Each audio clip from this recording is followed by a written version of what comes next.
Hello. So today is National Chicken Soup for the Soul Day. Just like a hot bowl of chicken soup that helps warm your body on a cold winter day, it's always great to stop and take a moment to do something that will make you happy, and something that will warm your soul and your spirit, such as taking a walk or meditating. So I thought today we would just read a couple stories from the Chicken Soup for the Soul book. The Chicken Soup for the Soul book actually started in 1993, I believe, with the hope that you can help others by sharing your stories. So that's how this series, and I know there's lots of different volumes of Chicken Soup for the Soul, come about. So enjoy these two stories that I'm going to read to you today. The first one is called There Are No Vans. I remember one Thanksgiving when our family had no money and no food, and someone came knocking on our door. A man was standing there with a huge box of food, a giant turkey, and even some pans to cook it in. I couldn't believe it. My dad demanded, "Who are you? Where are you from?" The stranger announced, "I'm here because a friend of yours knows you're in need and that you wouldn't accept direct help. So I've brought this for you. Have a great Thanksgiving." My father said, No, we can't accept this." The stranger replied, "You don't have a choice," closed the door and left. Obviously, that experience had a profound impact on my life. I promised myself that someday I would do well enough financially so that I could do the same thing for other people. By the time I was 18, I had created my Thanksgiving ritual. I like to do things spontaneously, so I would go out shopping and buy enough food for one or two families. Then I would dress like a delivery boy, go to the poorest neighborhood, and just knock on a door. I always included a note that explained my Thanksgiving experience.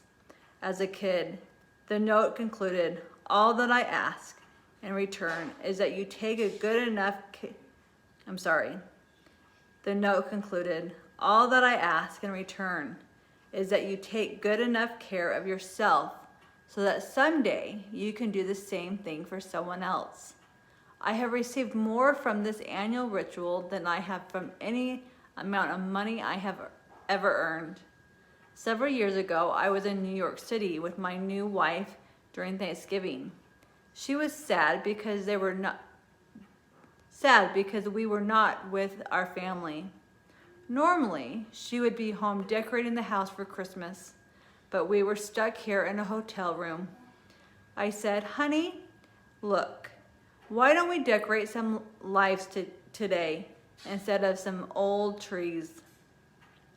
When I told her what I always do on Thanksgiving, she got excited. I said, "Let's go someplace where we can really appreciate who we are, what we are capable of, and what we can really give.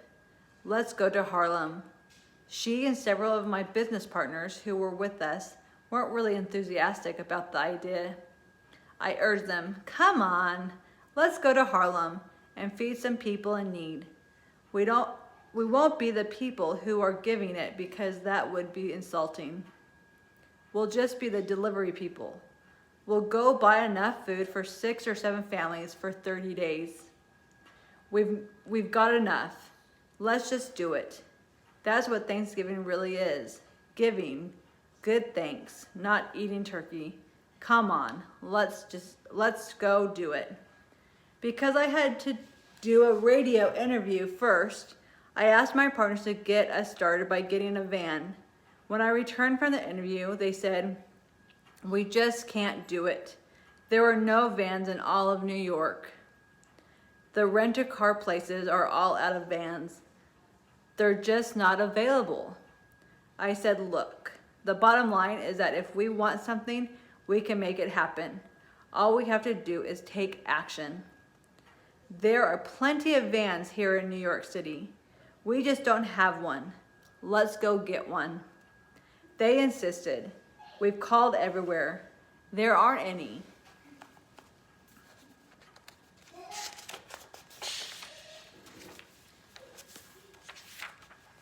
I said, look down at the street.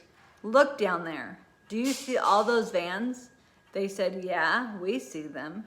Let's go get one, I said. First, I tried walking out in front of vans as they were driving down the street. I learned something about New York drivers that day. They don't stop, they speed up. Then we tried waiting for the light. We'd go over and knock on the window and the driver would roll it down, looking at us kind of leery, and I'd say, hi. Since today's Thanksgiving, we'd like to know if you would be willing to drive us to Harlem so we can feed some people. Every time the driver would look away quickly, furiously, roll up the window and pull away without saying anything. Eventually, we got better at asking. We'd knock on the window, they'd roll it down, and we'd say, today is Thanksgiving. We'd like to help some underprivileged people. And we're curious if you'd be willing to drive us to an underprivileged area that we have in mind here in New York City. That seemed slightly more effective, but still didn't work. Then we started offering people $100 to drive us. That got us even closer. But when we told them to take us to Harlem, they said no and drove off. We had talked to about 24 people who all said no. My partners were ready to give up on the project, but I said, it's the law of averages. Somebody is going to say yes. Sure enough, the perfect van drove up. It was perfect because it was extra big and would accommodate all of us. We went up, knocked on the window, and we asked the driver, could you take us to a disadvantaged area? We'll pay you $100. The driver said, you don't have to pay me. I'd be happy to take you. In fact, I'll take you to some of the most difficult spots in the whole city. Then he reached over on the seat and grabbed his hat. As he put it on, I noticed that it said Salvation Army. The man's name was Captain John Rondon, and he was the head of the Salvation Army in the South Bronx. We climbed into the van in absolute ecstasy. He said, I'll take you places you've never even thought of going. But tell me something, why do you people want to do this? I told him my story and that I wanted to show gratitude for all that I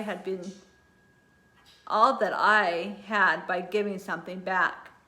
Captain Rondon took us into parts of the South Bronx that make Harlem look like Beverly Hills. When we arrived, we went into a store where we bought a lot of food and some baskets. We packed enough for 7 families for 30 days. Then we went out to start feeding people. We went to buildings where there were half a dozen people living in one room, squatters, with no electricity and no heat in the dead of winter, surrounded by rats, cockroaches, and the smell of urine.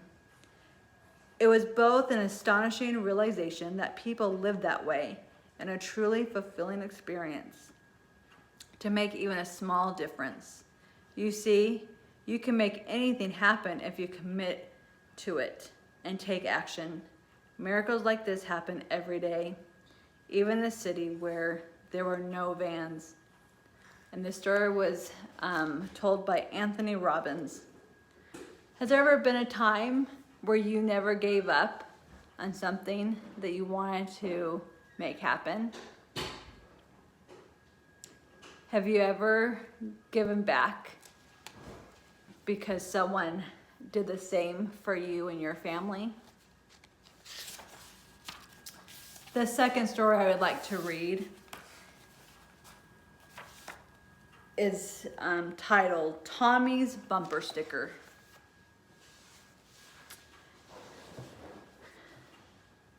A little kid down at our church in Huntington Beach came up to me after he heard me talk about the children's bank. He shook my hand and said, "My name is Tommy Tai. I'm 6 years old and I want to borrow money from your children's bank." I said, "Tommy, that's one of my goals, to loan money to kids. And so far all the kids have paid it back. What do you want to do?" He said, "Ever since I was 4, I had a vision that I could cause peace in the world. I want to make a bumper sticker that says, 'Peace, please, do it for us kids.' Signed, Tommy." "I can get behind that," I said. He needed $454 to produce 1,000 bumper stickers. The Mark Vicker Hansen Children's Free Enterprise Fund wrote a check to the printer who was printing the bumper stickers. Tommy's dad whispered in my ear, "If he doesn't pay the loan back, are you going to foreclose on his bicycle?" I said, "No, knock on wood. Every kid is born with honesty, mortality, and ethics. They have to be taught something else. I believe he'll pay us back. If you have a child who is over 9, let them WORK for MONEY for someone honest. Moral and ethical, so they learn the principle early."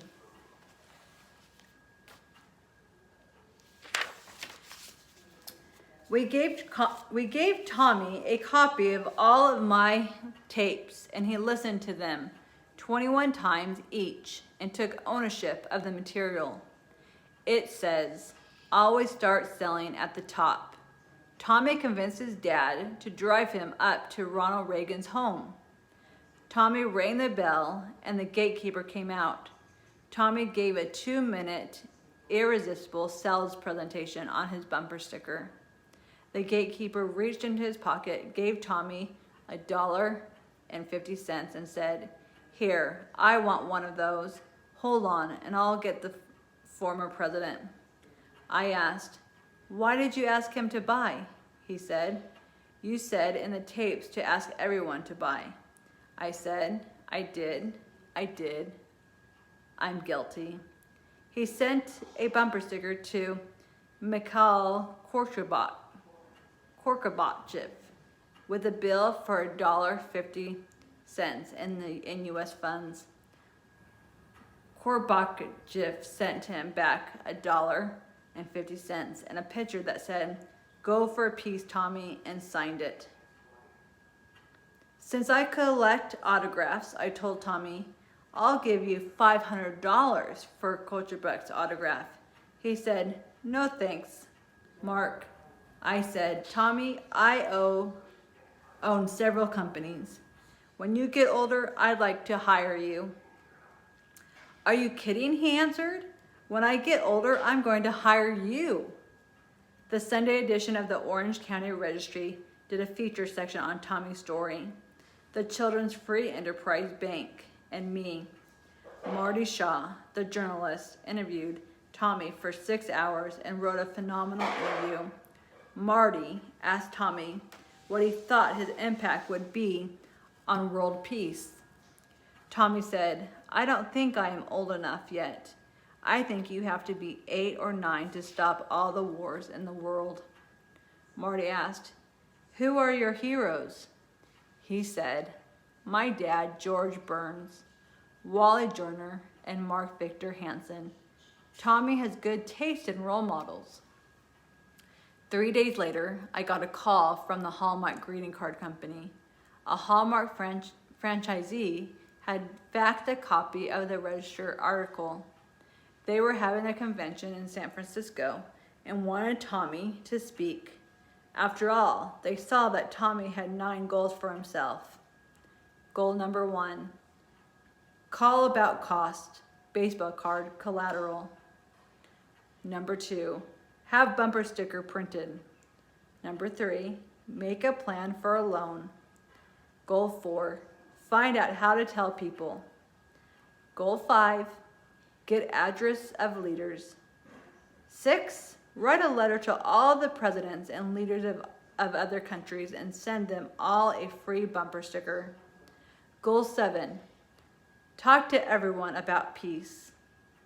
8. Call the newspaper stand and talk about my business. And lastly,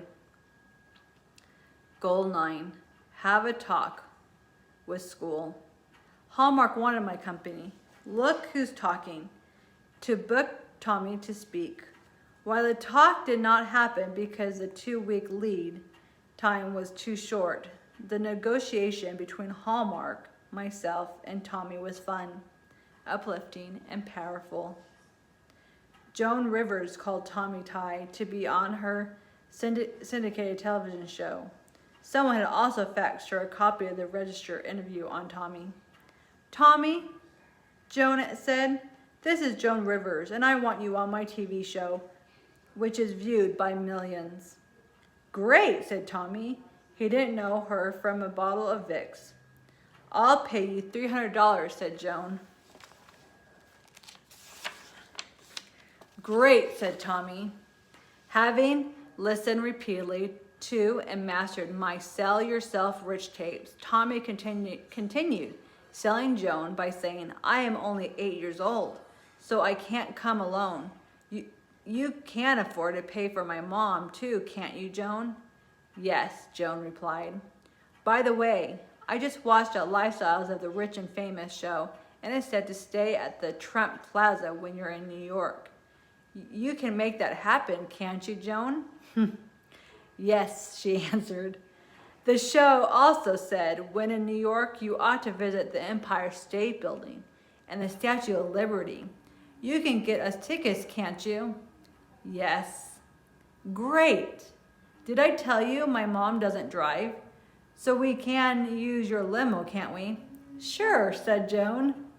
Tommy went on the Joan Rivers show, and wow, Joan. The camera crew, the live and television audiences. He was so handsome, interesting, authentic, and such a great self-starter. He told such captivating and persuasive stories that the audience was found pulling money out of their wallets to buy a bumper sticker on the spot. At the end of the show, Joan leaned in and asked, Tommy, do you really think your bumper sticker will cause peace in the world? Tommy, enthusiastically, and with a radiant smile said, so far I've had it out 2 years and got the Berlin Wall down. I'm doing pretty good, don't you think?